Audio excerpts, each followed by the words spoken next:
Imagine building a restaurant chain so popular that people wait 3 hours for a table and still leave glowing reviews. Now, imagine turning that into a fortune worth billions, all while making customers feel like royalty. Well, that's just one of the outrageous stories we're diving into as we count down the richest families in China. And trust me, this lineup is a masterclass in turning bold ideas into generational empires. 8. The Wang Family, Macau's gambling royals. Macau might be just 12 square miles, but it generates more gambling revenue than Las Vegas. And the Wang family has been cashing in like casino kings for decades. At the helm is Louis Che-Wu, a man who started out selling construction materials in post-war Hong Kong before shifting into hotels and eventually striking gold, or more accurately, baccarat chips, in Macau's gaming industry. Through Galaxy Entertainment Group, the Wang family turned Cotai's reclaimed land into a neon wonderland. The crown jewel is Galaxy Macau, a sprawling complex with over 1,500 hotel rooms, a man-made beach with wave pools, high-end shopping, and of course, hundreds of gaming tables. It's so over the top that even seasoned Vegas gamblers admit Macau feels like another planet. The timing was impeccable. When Macau liberalized its casino industry in 2002, Louis pounced and secured prime licenses and properties that blended luxury with mass-market appeal. That mix drew in everyone from billionaire VIPs to busloads of casual tourists, driving annual revenues into the billions. Today, the Wang family fortune sits at around $13 billion combined net worth, making them a fixture on Asia's wealth rankings. Despite their casino dominance, Louis is known for his humility and philanthropy, funding hospitals, universities, and disaster relief efforts. But in the high-stakes world of Macau gaming, this quiet billionaire reputation is as strategic as it is genuine. And while they built their fortune on chance, the next family didn't leave a single thing to luck. They cooked up their billions one boiling pot at a time. 7. Zhang Yong and Xu Ping, the hot pot billionaires. Zhang Yong's story took off as ordinary. He used to be a welder while his wife, Xu Ping, worked in a small restaurant. But in 1994, they took a leap of faith that later turned their life around. The couple scraped together enough savings to open a 4-table hot pot shop in Sichuan, and while there was no glossy branding or celebrity endorsements, they made sure to offer over-the-top service.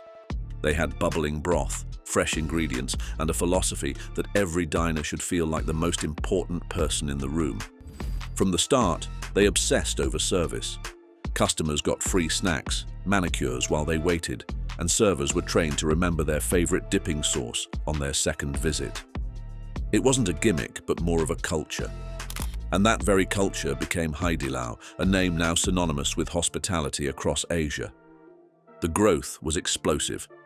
From one tiny shop to over 1,300 locations spanning China, Southeast Asia, Europe, and North America, Zhang and Xu built a restaurant empire with a market value in the tens of billions. Their personal fortune sits around $19 billion, making them some of the richest self-made entrepreneurs in the food industry. But here's the kicker, and everything so far is nothing compared to this. Haidilao's service culture is so precise that every location tracks customer satisfaction daily, and managers face penalties if it dips even slightly. Their employee training program, it's so thorough that even Harvard has studied it as a model for scaling quality. For diners, it might be a fun night out, but for the Zhangs, it's a meticulously engineered system designed to make every customer return back. And while Zhang and Xu turned boiling broth into billions, this next family forged their fortune in fire and steel, quite literally. 6. The Liu family, industrial titans of steel. In the 1990s, Liu Xiangyang was running a modest textile workshop. But unlike others content to churn out low-cost goods, Liu had a knack for spotting bottlenecks in supply chains. He realized that the real leverage, and also the real money, came from controlling the materials everyone else depended on. That realization led to Hengli Group, an industrial powerhouse spanning petrochemicals, textiles, and oil refining. Their plants are so vast, they require fleets of buses to move workers from one end to the other. And they're not just producing for China. Hengli's output feeds into supply chains worldwide, from high-tech fabrics to automotive interiors. The Liu family's estimated $21 billion fortune rests on more than scale. It's built on vertical integration. They own every step, from raw material processing to the finished product. That means they can weather price swings, market downturns, and even global supply chain disruptions with minimal damage. What's remarkable is how quietly they operate. While tech billionaires chase headlines, the Lius prefer to let their numbers speak for themselves, and their numbers are staggering. But if you think building an industrial empire is cool, watch out for this next family that built malls so massive they could swallow entire neighborhoods. Number 5, the He family, real estate and shopping mall empire. Picture a shopping mall so big you could spend an entire weekend inside without seeing the same storefront twice. That's the scale the He family deals in, thanks to China Resources Holdings. Their malls, supermarkets, and department stores are woven into the fabric of Chinese urban life. But retail is just the surface. This state-backed conglomerate, steered in large part by the He family's leadership, also holds stakes in energy, healthcare, and even breweries. In many cities, they own not just the mall where you shop, but the apartment block you live in, the utility that powers it, and the store that sells your groceries. With a fortune estimated at $23 billion, their influence is as sprawling as their property portfolio. Their success comes from a mix of shrewd expansion into high-growth regions, strategic acquisitions, and the ability to pivot as consumer behavior changes, like adding entertainment complexes and lifestyle zones to malls to keep younger shoppers engaged. In China's ever-changing retail landscape, the He's have built something almost immovable, a network of physical spaces so ingrained in daily life that competitors struggle to make a dent. But while the He family built empires on land, our next family used raw machinery to shape the skylines of the world. Number 4, the Liang family, machinery moguls of the world. Most billionaires dream about building something iconic. The Liang family just decided to build everything. Through Sany heavy industry, they manufacture cranes, excavators, and concrete pumps that have reshaped skylines from Dubai to São Paulo. If you've seen a record-breaking skyscraper or a mega bridge, odds are a Liang-built machine was somewhere on the scene. Liang Wengen founded Sany in the 1980s with a small crew making welding materials.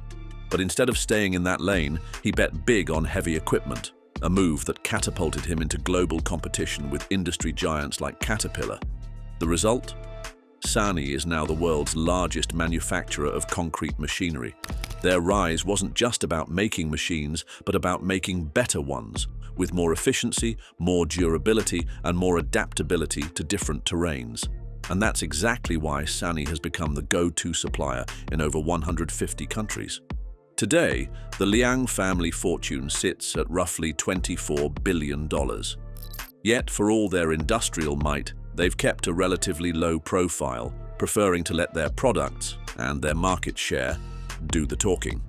Building tools that shape cities is indeed impressive, but imagine building an empire that shapes entire economic sectors. Well, that's exactly the story of our next rich family in China. 3. The Yang family, ports, power, and billion-dollar gateways. If you control the ports, you control the flow of trade, and the Yang family understands that better than anyone. Through China Merchants Group, they oversee a sprawling portfolio of ports, shipping terminals, and infrastructure projects that move everything from electronics to raw materials across continents. Their empire doesn't stop at the water's edge. The Yangs have also expanded into finance, real estate, and energy, making their reach as deep as it is wide. Ports are only part of the story. They're also behind massive industrial zones and logistics parks designed to keep goods moving efficiently. What makes their $27 billion fortune so resilient is that global trade never really stops. Even in economic downturns, goods have to move, ships have to dock, and containers have to be processed. The Yangs have positioned themselves at these choke points of commerce, ensuring their relevance in any economy. But if you think controlling ports is commendable, let us tell you about a family that has turned real estate into a kind of global chess game. and they almost always win. Number 2, the Shau Kee family, the real estate strategists. Shau Kee started out in the 1950s with very little, a far cry from his current standing as one of the most influential figures in Hong Kong real estate. Through Henderson Land development, the family has shaped the city's skyline, from luxury residential towers to massive commercial hubs. What sets Lee apart is timing. He's known for buying land during downturns when prices are low and competition is scarce, then developing high-value projects when the market rebounds. It's a strategy that's built a $30 billion fortune and made Henderson a dominant force, not just in Hong Kong, but in mainland China and overseas markets. His developments aren't just buildings, they're ecosystems, with residential units, shopping centers, office spaces, and transport links all integrated. That means they're not just selling square footage, they're selling lifestyles. And with this, we bring you the family that you've been waiting for, the undisputed richest in China, whose fortune is so vast it makes entire industries look like retail shops. Number 1, the Zhong family, bottled water billionaires. It might sound almost too simple.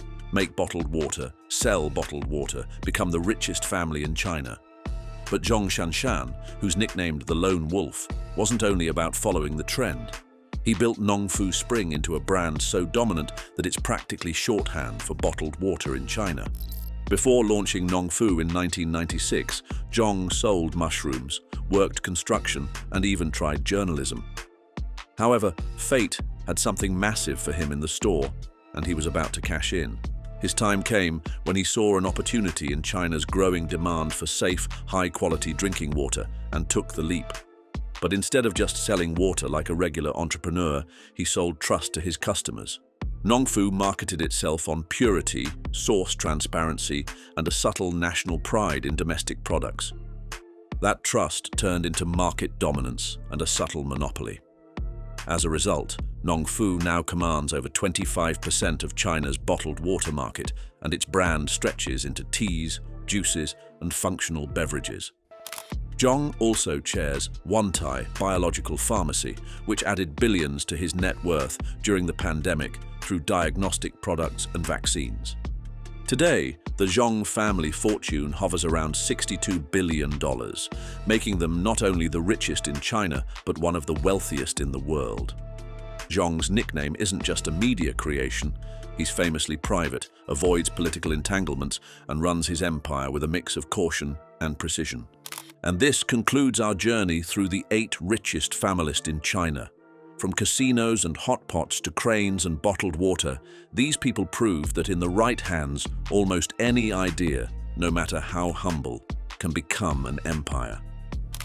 If you enjoyed this exclusive tour through the richest Chinese families in the world, hit that like button and don't forget to subscribe to our channel for more rich content.